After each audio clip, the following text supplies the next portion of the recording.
So yeah, it would be a little bit better if we wanted something like, if what we really wanted to do is raise our rational number to complex, it would be better if we could make it 1/3 plus 0I, or with an exact 1/3 as the real part. That's a little bit tricky because it's no longer the case that the components, real part and imaginary part, of our complex numbers are just plain old numbers, which is what the implementation of complex numbers in the book assumes. Right? It assumes that you can just do plain old plus, minus, times, divide on real part or imaginary part of a complex number.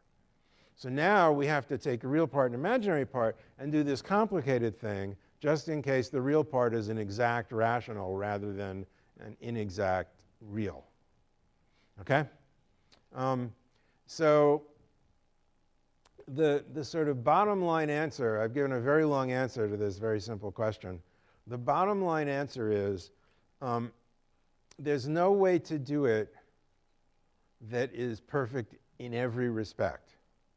You can do it absolutely perfectly as far as the results are concerned by having 16 rows in the table for all the different type signatures. But that drives your programmer crazy. So instead, we want to take some shortcut. And the simplest shortcut is this one I presented here, where we just have one raise operator that raises by one level, and we keep calling that until we get to the same level. But a slightly more complicated way would have 6 raise operators, and you would look at the type signature to decide which one to use. And then 4 of each of the arithmetic operators, plus, minus, times, divide. Okay?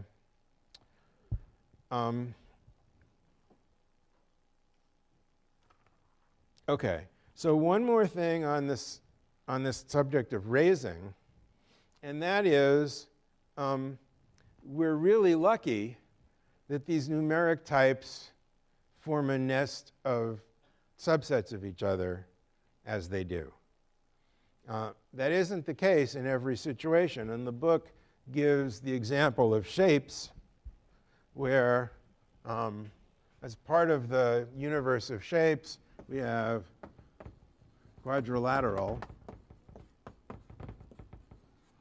and then there are various special kinds of quadrilateral, like, for example, parallelogram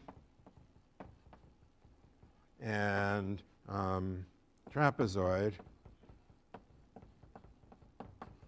I think it makes much more sense if you consider parallelograms to be trapezoids, but none of the books do that for reasons that escape me. And there's other ones like kite that are special. And then underneath parallelogram, there's a thing called a rectangle. And then there's a different thing called a rhombus, which, in case you've forgotten high school geometry, is a parallelogram in which all the side lengths are the same. And then there's this thing called square, which is both a rectangle and a rhombus. It has equal sides and right angles. So what should the raise operator do for a square?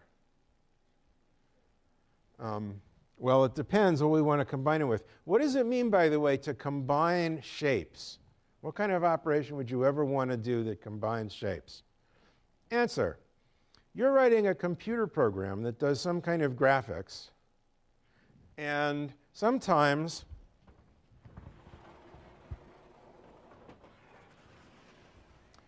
you have a shape like this, and then you want to put another shape overlapping with it. And you'd like the result to be this. Okay? So you see this one on top of that one. In order to do that, you need to get a handle on this shape, which is the set difference between the rectangle and the square. So it's rectangle minus square, in a certain sense, is what this shape is. In the set theory kind of minus, though, not the numeric kind of minus.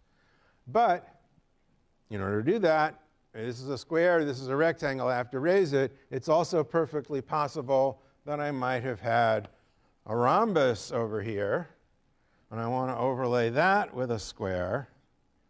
And now I have to do a somewhat different calculation to get the result that I want. Okay? So this picture that I'm drawing on the top board now is something that actually comes up in writing computer programs, if they have anything to do with graphics. Well, if they have anything to do with versatile graphics. For many ordinary purposes, we solve the problem by having no shapes other than rectangle.